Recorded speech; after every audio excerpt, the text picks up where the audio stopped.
Welcome to Falling Through the Cracks. Feel alive and thrive with Dr. Rebecca Risk. Do you ever feel that even though nothing seems seriously wrong and you pass all the medical tests, that you still feel that your health, pain, and fatigue are completely out of control? It doesn't have to be that way. Listen to the tips and suggestions given on our program today and take back control of your health. Now, here is Dr. Rebecca Risk.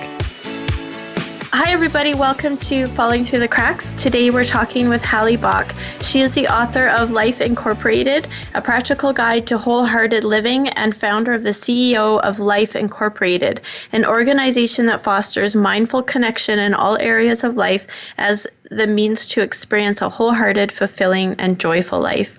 So, Halley, welcome to the show. Thank you. Thanks, Rebecca, for having me. So what inspired you to, write this book and found Life Incorporated?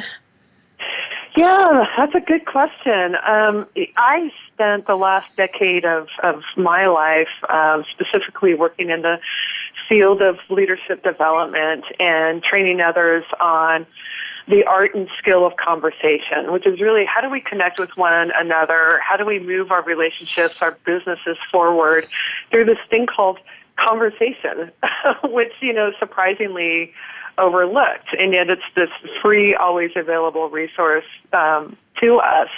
And it was during that work that not only, did I recognize and see what I think a lot of us would find as obvious, that we are having a harder time getting out from behind our devices and screens and actually having in-person conversations.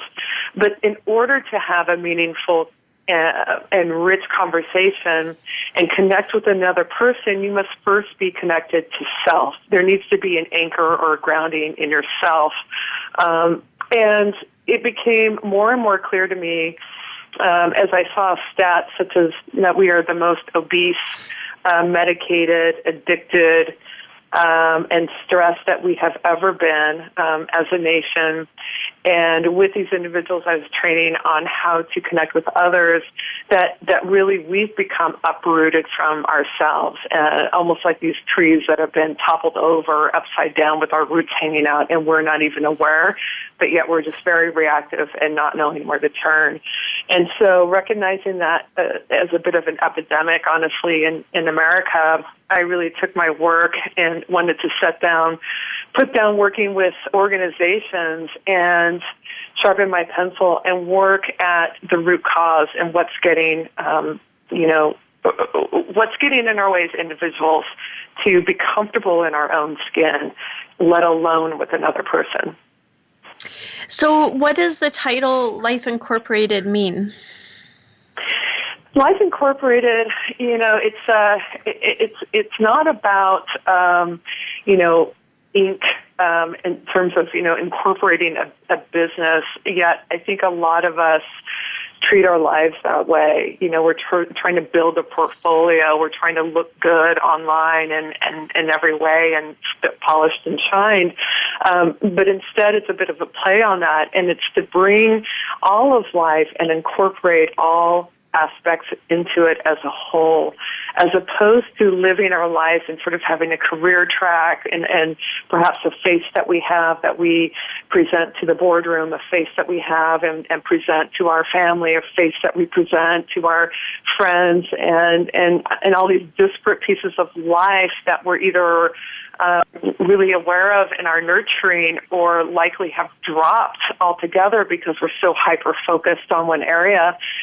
And Life Incorporated is about how do we become aware of all aspects of life that are important if we want to live, at the end of the day, a joy-filled and fulfilling life, and then braid them together in a way that's manageable. So when, you're talking about people being disconnected, what does that look like when we are that way? Well, you see it everywhere, or at least I do. I go to restaurants and there's a table full of kids, and yet it's incredibly quiet, and it's a bit disturbing because you look over and find that they are sitting shoulder to shoulder with one another with their faces buried in their phone. With adults, we're doing the same thing. We have this sort of twitch instead of being really present with ourselves or with our family or kids are around us. We're more concerned with if there's a notification on our phone, if there's an email we need to get to, if there's been a response to something, if there's a new headline, and we are handing over what's important to us and letting that be dictated by the outside. Well, I saw this the other night. Actually, we were at a restaurant and there was a table of probably 10 people and half of them kids next to us, and they were all on their phones. We looked over and all the kids were looking at their phone or the phone next to them, and instead of participating and engaging in a conversation, they were just, reading a screen, which is definitely not experiencing the life the way I did when I was a kid and we went out places and we had conversations with the person in front of us, Yeah, so, and it takes vulnerability to be in a conversation.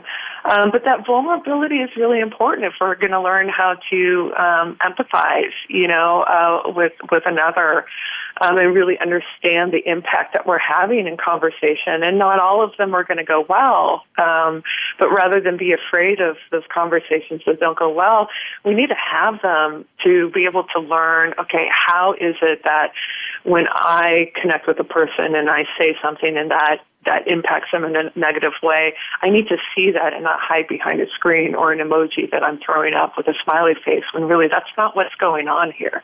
When we're face to face, when we're eyeball to eyeball, the truth is right there. We can't hide from it. Well, and I think one thing with that all being the kids that were on the phones is I think a lot of people are afraid to have their kids be bored. They go to a restaurant and their kids might, I don't know, get loud or get into trouble, so bring the phones so that they just sit there. Yeah, these digital babysitters. But, I've read quite a few articles that point out the gift of boredom. It's good for our kids to be bored. It's good for adults to be bored. We're training ourselves out of that habit. And so, we're the ones that are modeling this for our children. They didn't just pick up these phones and start this behavior on their own. They're simply emulating what they're seeing. And if we're not allowing ourselves to be still and quiet and to get bored, and that little bit of discomfort that happens between being bored and then finding the next thing or traveling on to a deeper thought, and instead pulling the ripcord and bringing out a device, then our kids are going to adopt the same behaviors. And that's what causes that disconnection. That's when we can't ground in our own selves and our own passion, what's important for us, what our bodies need, what we desire from the community, when we are constantly lifting ourselves up and out of this moment right here. So can you just explain what you mean when you say being grounded? Yeah, for me, being grounded in one's own life is the real key here. What I see a lot and hear from a lot of folks is that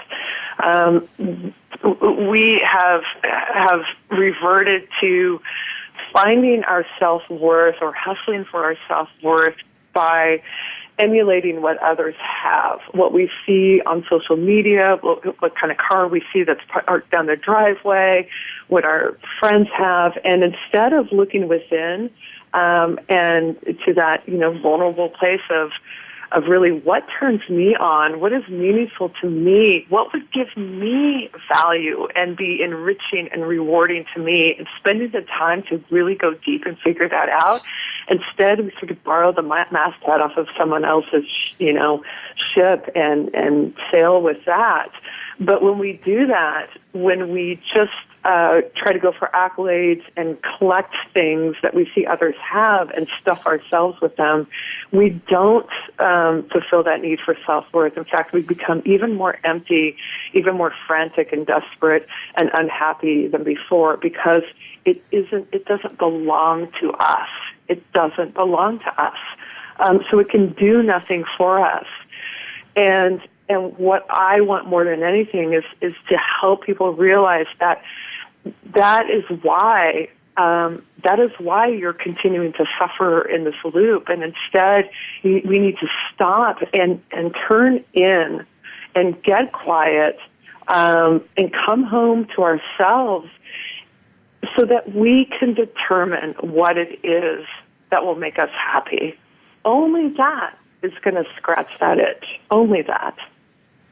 So in your book, you talk about what it means to live from the inside out. Can you tell us what that means? Yeah, so, that the antithesis of that is living from the outside in, which is basically what I just described. Like, I'll put on a pretty face, or I'll go and post a beautiful picture and have my life look great so that I can get all these likes and sort of these rewards that will make me feel good in the moment, but they don't last very long. Pretty soon we need to go back to that well again. That's living life from the outside in. Or, you can do that in a physical way. Hit the gym, hit the track, get yourself in beautiful athletic shape, all to cover up the desire to not go within because we really are running away from some fear inside. So we can look sort of, beautiful in a lot of different ways from the outside, but if we haven't tended to the inside first, then it really doesn't matter because just like a tree with dry rot, one bad day can fell us, can push us over because we don't have the inner fortitude. We don't have that inner core to come back to. So working from the inside out, it's really getting to your inner life. We need to begin there. And there are practices such as mindfulness, gratitude, journaling, that allow us to connect back with our inner world. What is our relationship with ourselves currently? Before I wrote the book, my relationship with myself was really unhealthy. I was afraid of who was in there. I was so busy pleasing others and sort of hustling and trying to gain my own self-worth and achieve love, by making others happy or putting money in their pocket. I did not know it was in this form. This mortal coil. And it was very frightening for me to be still and deal with those emotions or underlying fear and just get to know who's Halley, who's in here. When I'm not trying to please everybody else, when I'm not trying to go after a goal because I want to run and do something fast, who's here? And it wasn't until I took that step and connected with myself and developed a healthy relationship with myself that I was able then to put forward my own work that has so much more meaning and so much more reward than anything I could do on behalf of another person. So when you were going through this, what happened for you to realize that you were living from the outside in? Well, for me, it was a very dramatic event. I was running my mother's business, and it was always a difficult relationship, even from childhood for me. Very hard relationship with my mother. For me, never really had a sense of if she liked me, if she loved me. And here I was in my 40s, still trying to kind of pull down that ring and get that trophy from her. Unfortunately, a couple things. First, I was looking for somebody else to validate me. So that was sort of problem number one, but it's natural when it's your mother. And number two, I was looking for a validation from someone that really just couldn't provide it. No fault of her own. It just wasn't in, her particular DNA. And so here I was running her business, and on one day walked into the office and was fired in a fairly, just short, abrupt, it had its own sense of violence in that it was just very cold and callous. And heard later that there was a toast, a request for a bottle of wine so she could toast the event after I left the building. And it was that moment, as difficult as that was, and, it had me on my on my lips for, a few weeks, but it's what it required to rip that veil off for me. I was spending my time, I was spending my life trying to make somebody else happy, trying to validate my own existence by doing something or getting something from someone else, and we cannot do that. We can't. That's a game that, there are no winners. There just are no winners. We have to live life for ourselves first. Well, I definitely agree with you, and I think a lot of people can relate to that story, because I think that's what most people are doing. It takes a lot of self-discovery to do things for yourself. We're going to take a quick break right now. We're talking with Halley Bock. She's the author of Life Incorporated, A Practical Guide to Wholehearted Living. We're going to be back shortly.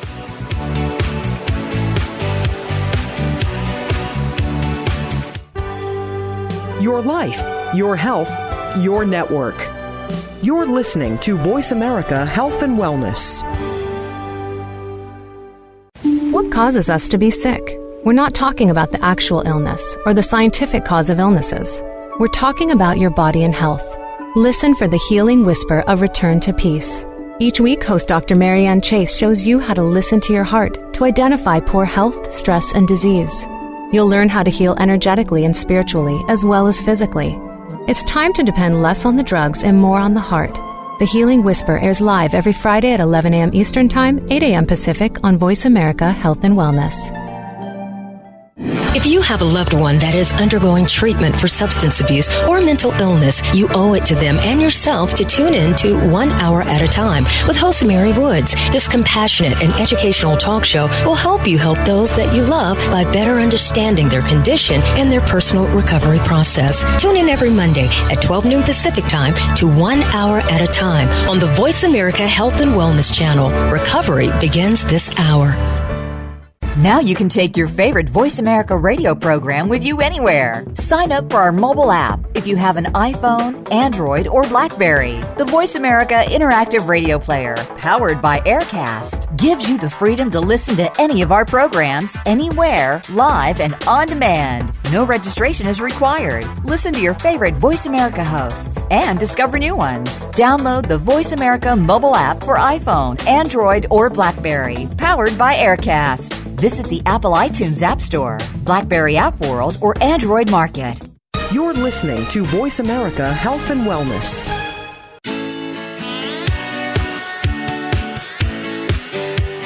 You are listening to Falling Through the Cracks with your host, Dr. Rebecca Risk. To reach the program today, please call in to 1-866-472-5792. Again, that's 1-866-472-5792. You may also send an email directly to Dr. Risk. The email address is anantacalgary@gmail.com. Now, back to Falling Through the Cracks. Feel alive and thrive. Hi, everybody. Welcome back. We're talking today with Halley Bock. She's the author of Life Incorporated, A Practical Guide to Wholehearted Living. So, Halley, before the break, you mentioned some things that can help people become more connected, less disconnected. Can you just explain to us what mindfulness is? Yeah, mindfulness is really the practice. It's the awareness of being in a state of mind where you are aware and alert to your thoughts, as opposed to not being, sort of aware of them and your thoughts running over over you. A lot of people mistake mindfulness and think of meditation as, well, in order to be doing that right, then the idea is to stop all thoughts, and just sort of in this Zen holding state and nothing's coming in or out. And that's a fallacy. That's not true. What you're wanting to achieve with mindfulness is just the awareness and to be able to recognize when thoughts are coming in so that you can recognize them, perhaps label them, and then send them, on their way, sort of bring yourself back to center. And what that does is it begins to create a separation and make us realize that our thoughts simply are these thoughts. They're stories. A lot of times they're not true. They're not really based in any real truth. There may be a shred of truth, but the mind likes to blow that up and go to worst case scenario. And it gives us an opportunity to see that this feels real, but it's not true. And so instead of being my thoughts, I can separate myself and understand that, hey, that's something my mind is working on. And I can process that a bit, but then come back to self. Viktor Frankl has a quote that I love, which is, between a thought and reaction, there is a space. In that space is your power. And in that pause or that space between a thought and then our reaction, mindfulness is a great wedge to use to get between that space of thought and then reaction, so that when we're not intentionally going in there and saying, okay, give me a moment, this is a thought, and processing that, we tend to react. We go into our limbic system. We get really wrapped up. We get hyped up. We want to protect ourselves. We go to fight, flight, freeze. But with mindfulness, we can begin to widen that gap. And we can also, as you go deeper with the process and allow, if there are more harmful or negative thoughts or patterns that reoccur with you, it gives you a chance to welcome them, if you will, on the stage in your mind in a way that's healthy, and allow you to connect with that, figure out what that part of you, what that thought is stemming from, what's the real truth behind that, and then to nurture whatever that need is, that underlying need that has gone unfulfilled, and you begin to become your own caregiver. And when you do that, then those thoughts that have been sort of frozen and locked up and tied up for so long, they begin to flow. They begin to loosen up, unknot, and work themselves out so that new, energy can come in. So, we're talking about experiences like yours, which I think, everybody's gone through some sort of, traumatic event or just something very stressful. How can we heal from the negativity that comes from that, or even just the negative thoughts that we've been brought up with? What do we do to overcome those? Yeah, I think mindfulness is a wonderful practice, and we could spend an entire hour on some meditations that are great for that. But instead of doing that, I'll point you to one of my favorite resources if you're new to mindfulness, and then specifically in healing yourself or your relationship with yourself. Is Tara Brach, Tara T-A-R-A, Brach, B-R-A-C-H. Her website, tarabrach.com. She's got tons of great podcasts and meditations and can get you off the runway very quickly. So that's one thing. Another is we need to retrain the brain to connect with positivity. When we've been traumatized, and I certainly had PTSD actually coming out of that event with myself, I was very attuned to negativity, and if anything, it could be a circus coming down the street. I would sort of paint over that and find something negative. That's really all I could let in. And one of the really powerful ways to begin to tune the brain and send up an antenna towards positivity again is through the exercise of gratitudes. And I know that listeners hearing this are probably like, oh my God, here we go again with the gratitudes. It's a bit nauseating, and I get it. But the reason why everybody is talking about it is because it really is effective and powerful, and has been proven in research now to, folks that report a more positive outlook, experiencing more joy. They practice gratitude, and they do it diligently, not just when they think of it. So every day I write down 10 things that I'm grateful for. Even if I have to search for it, even if it's the soft rug under my feet, it is finding 10 things that I'm grateful for, and also why I'm grateful for it. It's not just, I'm grateful for my wife. It's I'm grateful for the conversation I had with my wife today because it allowed me to connect with her on a deeper level. And when we do that, we sort of set up an antenna. We can experience more positivity. And then we're also, in a way, telling the universe, this is what I like and this is what I need. And when we do that, I'm telling you, the universe starts to line up behind you and send more your way. So there's that as well. And the third thing I would mention here is to check out your community. People's energy, and others have a great influence on us. I have known people that can walk into a room and without saying a word can kill the environment. You can just feel them, feel the negative energy. On the other hand, there are people that I will go to when I need a shot in the arm because they just are great life force for me in particular. They just fill my cup. So you need to scan your community. Do you have people in your community that aren't contributing in a positive way, that are creating more negative impacts and situations for you than positive? And if so, you need to take at least a pause from those relationships, especially if you're coming out of any sort of traumatic event. You've got to clean up your entire environment, and that includes that community you're with.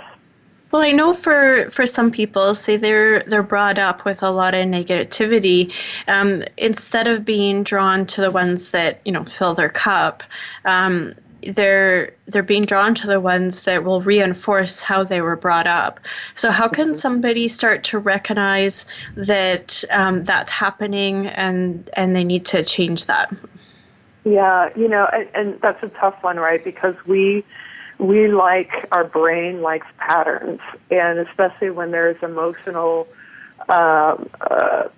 wounds, we tend to go back and we find people that replicate the person that created those wounds with us, because we're trying to find a positive way to come out of that and heal our wounds. And this is all unconscious, but this is what we're doing. Unfortunately, what happens is we end up re-traumatizing ourselves and reopening and getting right back into the cycle of relationship interaction that we were originally. But it has this sort of addictiveness to it because we know it. It's familiar, and there's something nice about familiar even when it hurts and even when it's volatile. Certainly recognizing you're in those situations, some of us, like me, have to get not just a whisper, but a scream, right? My mother had to fire me for me to realize, okay, I'm not going to win this battle. Sometimes that's what it takes. And at that point, when you're on your knees, you're looking at your results, and it's a real good time to take an inventory. My hope is others don't need that kind of a strong message.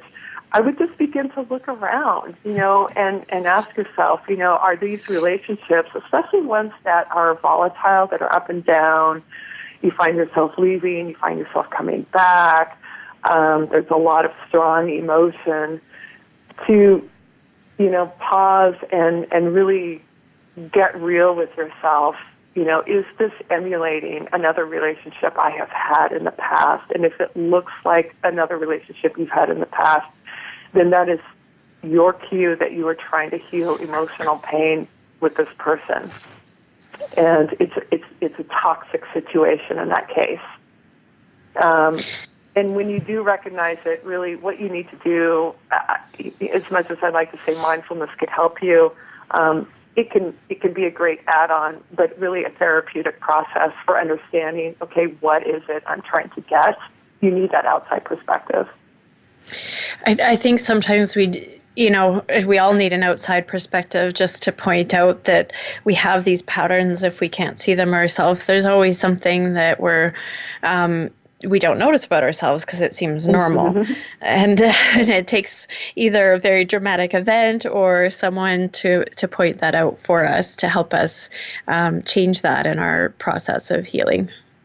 Yes, and it reminds me of the saying, how do you boil a frog? You just put them in water and slowly turn up the heat, and they don't realize that they're cooking until it's too late. And that's what we do. We do that in all sorts of situations. But, when it feels like, hey, this is something I'm familiar with, we don't realize all the damage that we're doing to ourselves by remaining in a toxic relationship or a toxic situation until likely it's too late or there's a lot of, pain and cost that's come along. And I wish it could be different. But, the human heart, it is what it is.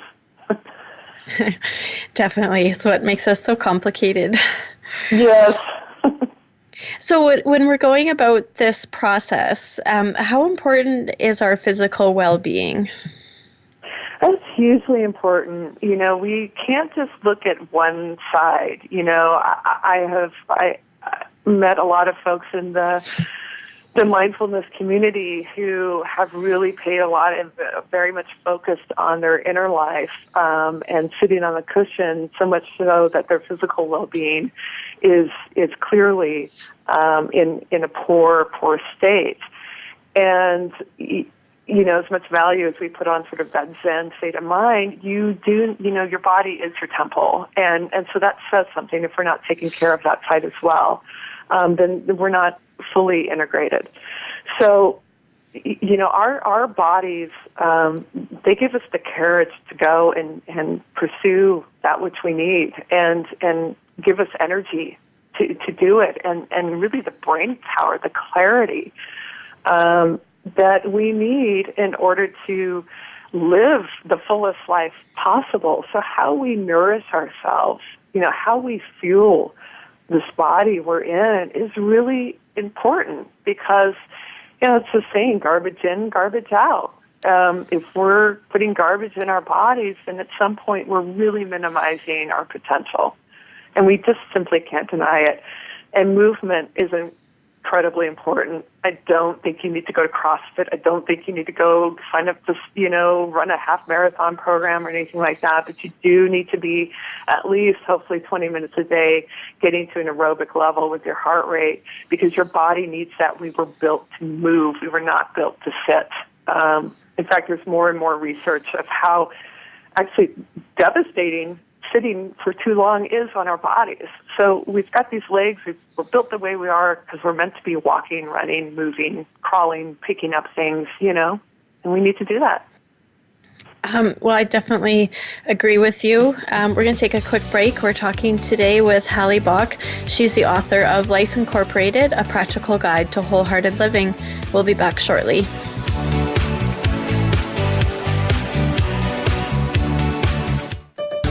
Your life, your health, your network. You're listening to Voice America Health and Wellness. Do you find yourself caring for people in multiple generations? Are you exhausted, stressed, and overwhelmed? Instead of spending hours searching for resources and information, Dr. Merrill and her guests will provide you with practical, everyday information and solutions to help make your life easier. Tune into Caught Between Generations, Thursdays at 12 noon Pacific Time, 3 p.m. Eastern Time on the Voice America Health and Wellness Channel. What does health look like in an ailing world?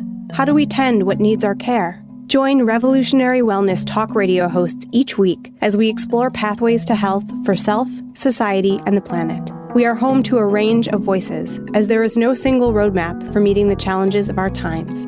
Tune in Thursdays at 2 p.m. Pacific and 5 p.m. Eastern Time to expand your perspective, deepen your attention, and cultivate practices that support personal, communal, and global health on Voice America's Health and Wellness Channel. Have you friended us on Facebook yet? Why not?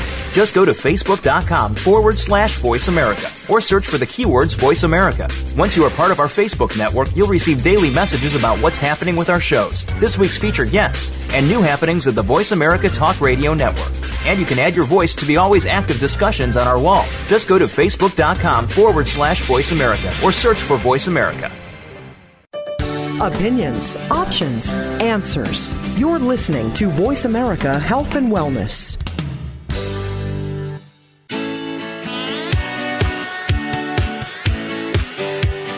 You are listening to Falling Through the Cracks with your host, Dr. Rebecca Risk. To reach the program today, please call in to 1-866-472-5792. Again, that's 1-866-472-5792. You may also send an email directly to Dr. Risk. The email address is anantacalgary@gmail.com. Now, back to Falling Through the Cracks.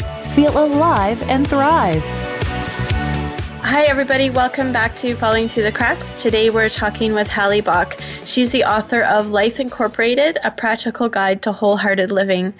So, Halley, in this process, when we're trying to become more connected and live from the inside out, how important is passion in all of this? Well, I mean, having the passion, for life, to live a full life, that's important. If we really want to, again, I read a lot of articles, obviously, and the ones where they're talking to folks in hospice, people that are at the end of their life, their regret is always, the number one regret, no matter how you phrase it, is always, I wish I had lived a life that was intended for me and not done what others expected of me. And so for me, part and parcel of that is finding one's own passion. And it gets back to what we were talking about before, which is being grounded in yourself, not tying on to what you think others expect of you, or want of you, or what will make you look good on paper, but finding your own passion. Why are you here on this earth? What do you want to do? What's the thumbprint that you want to leave that is uniquely you and looks like no other? I think that's hugely important. You cannot live a fulfilled life, take it from the people on their deathbed that are telling us, please live your life. And that's what I mean by passion. That's very individual, very unique. So how does somebody go about finding out what their passion is? Yeah, well, let's just get a fortune cookie, I guess. And yeah. It just gets handed to us. Yeah, I was just at the DMV the other day pulling down a number and thought, wow, they really still have these things. They could at least put a little note, like a fortune on the back. That'd be kind of fun. Yeah, so how do you find your passion? I think that there are a few different ways, and I've got free exercises in the book that sort of get around finding your own inspiration, finding your why. And the first place I have people start is with a personal manifesto, which, if you look at our sort of lives as a boat, our personal manifesto is the fuel, and it is a kind of riotous group of statements, unabashed, that tells others what it is that you believe in. And it's made up of a few things. I have people put down 10 statements of completing the phrase, I believe. And then 3 statements of how you want to change the world. And then finally 5 wisdom statements with, I know this to be true. And you put together those statements, and in it you start to find that spark, that fuel of yeah, this is what turns me on, and this is what I really believe in. And then from there, I have folks move to the core values, which is really the rudder on the boat. Now that we've got our fuel and we've tapped into, how we like to impact the world, what we really believe in, those core values are our rudder, so that as we pick up the wind in our sails, that's going to tell us how we're going to navigate from here to there. So if I put down that one of my core values is that I'm courageous, and for me, I define that as always stating what I believe in, even in the face of disapproval. Then if somebody asks me to do something, and this is an example in the book, I was asked to do a keynote at an event, but I found out later that it was for a company that did a lot of animal testing.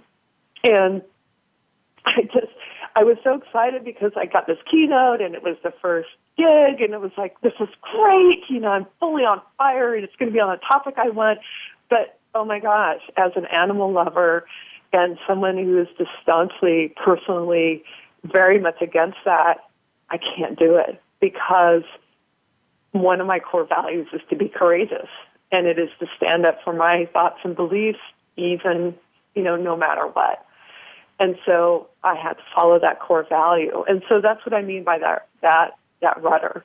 And then the third step of that is the personal mission statement, which kind of looks at, it's a statement that puts together the value that you create with who you're creating it for, and then finally the intended impact. So I think Oprah's personal mission statement is to be a teacher and to be known for inspiring my students to be more than they thought they could be. Right? And then that becomes our North Star.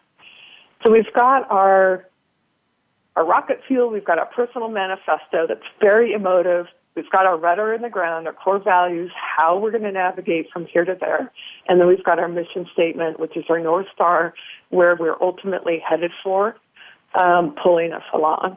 And with that combination of three, it's very, through doing those exercises, you get very connected. It gets very personal, right? And finding that passion. Well, I like what you're saying about finding out your core values. I think that sometimes people get lost in that, where they're they won't say no because they don't you realize that it's going against them because they're used to saying yes to something, and without having that written out, it's really easy to forget where you want to be. And to do exercises like that, I can see how that can help you to stand up for what you're believing in, and to know what that is as well, to have worked through that and come up to that process of, okay, this is what I want, so everything I do will be towards that goal or that life. Yeah, it's and it really is important, and after I said that no, which was the hardest no to give, as someone who just gotten booted out of their company, and was on their own, it's like, are you kidding me? Are you kidding me? It was like, this is some kind of joke. But as soon as I delivered that no, the person that was booking me for the keynote said, I so admire your decision, and I totally get it. I want you to know there's no hard feelings, and I've got more opportunities actually on the back of this.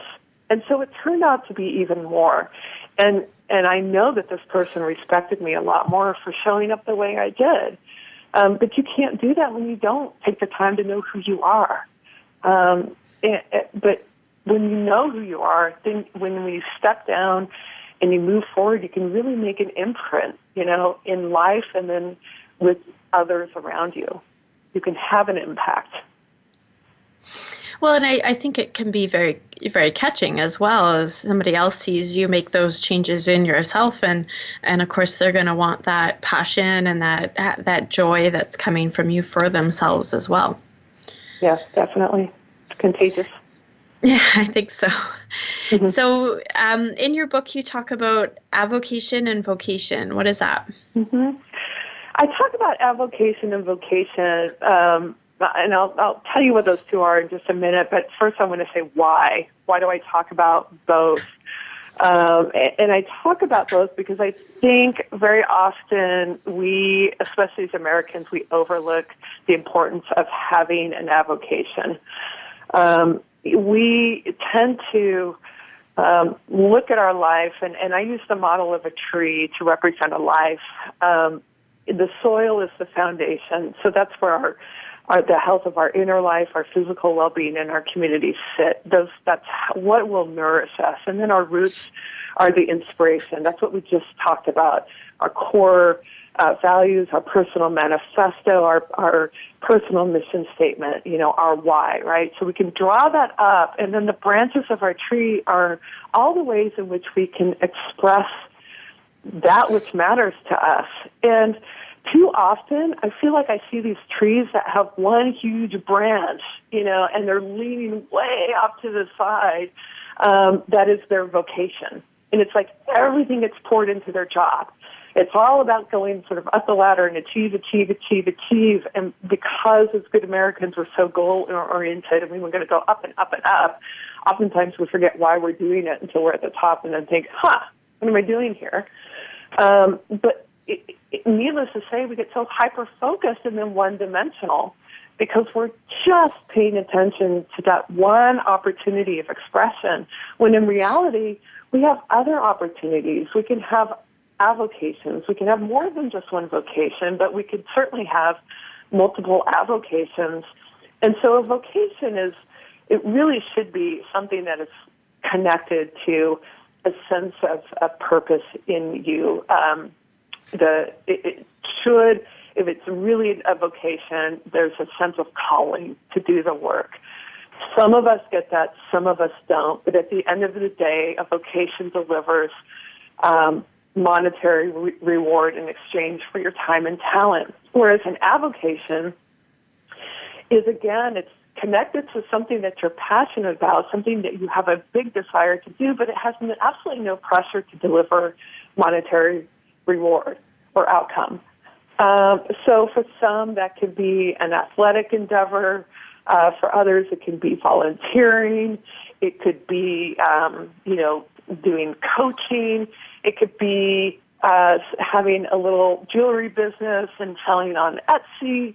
It's a way that we can express at least one or a few of these threads of passion, instead of trying to shove it all into vocation and expect that one area of expression can deliver all of that to us.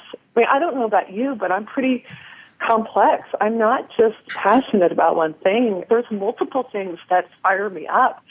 I can't imagine what kind of job or vocation that would be that could handle all of that, So I go out and in doing so, I've got this tree that's much more balanced, right? And I'm also allowing the roots of my inspiration to come up and go somewhere by having these avocations and these other, those other branches on your tree are also your key relationships. So if you are a parent, your children should be one of those branches, or your spouse is one of those branches.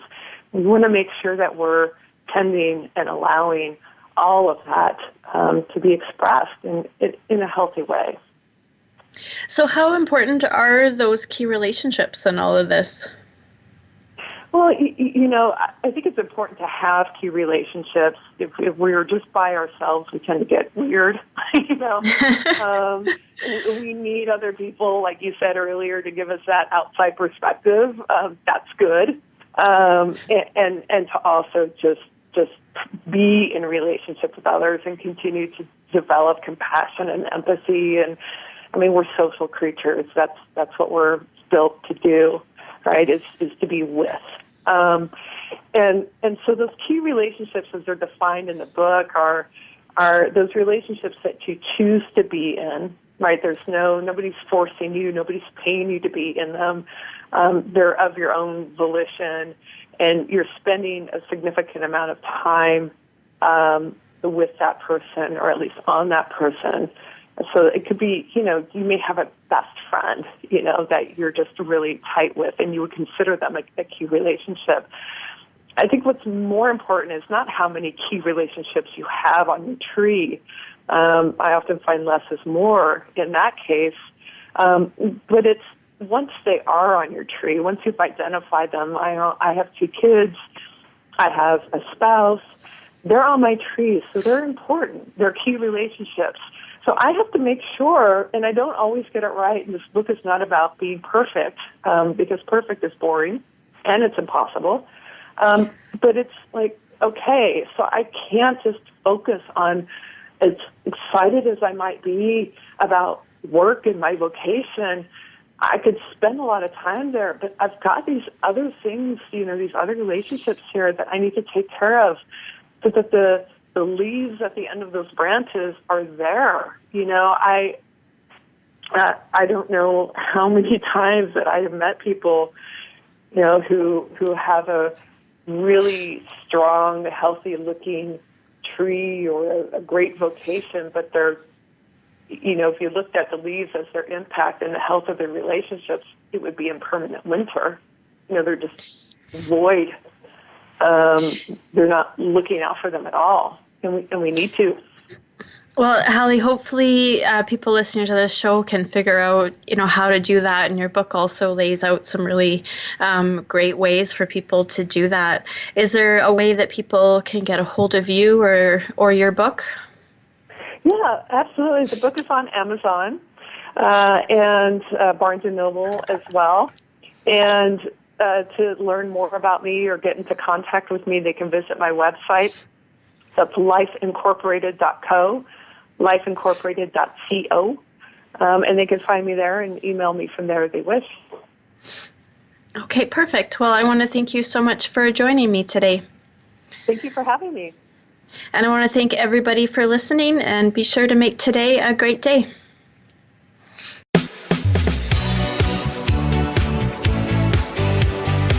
Thank you for tuning in to this week's edition of Falling Through the Cracks. Feel alive and thrive. Please join Dr. Rebecca Risk again next Monday at noon Eastern Time and 9 a.m. Pacific Time on the Voice America Health and Wellness channel. We'll talk more next week.